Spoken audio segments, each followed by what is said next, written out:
Nginibingelele ekhaya lamaphupho. Uma umusha la ekhaya sicela ukuthi ushaye u-subscribe ukuze ngokulandelayo ungaphuthelwa uma sifaka ividiyo. Ukubaluleka-ke kokuthi u-subscribe, senzela ukuthi uma ubuza umbuzo kwi-comment, sithi masibuya nevidiyo eyimpendulo, i-notification izongena kumakhalekhukhwini wakho, ebese ividiyo-ke uyayibona ngokushesha kanjalo.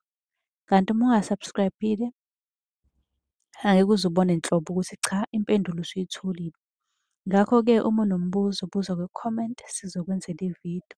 Uyakwazi futhi ukusi-inbox-a lapha ku-TikTok, usi-follow-we, inbox ucele inombolo ka-WhatsApp ozobuza njalo kuyona ekuseni uma-ke kukhona isibonakaliso obenaso. Nokubaluleka nje kokuthi-ke uwazi ukuthi ngabe lokho osuke ukuphuphile kubika ukuthini. Ake singene-ke kwelanamhlanje sikuchaza. Ake sikhulume ngempisi. Impisi uma uyiphupha ngabe kubika ukuthini? Leli phupho lisuke lisho ukuthi qaphela, khona ingozi ezayo.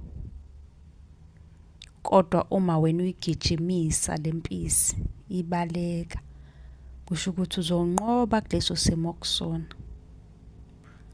Uma ukuthi leyo mpisi iyafa noma ifile, amazondo lawo. Kahle kahle kuzomele uqaphele.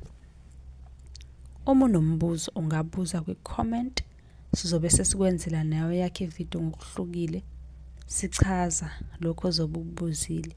Kanti uyakwazi ukucela inamba ka-WhatsApp ku-inbox sikunikeze la uzosibuza khona njalo ekuseni amaphupho oba nawo. Nisale kahle.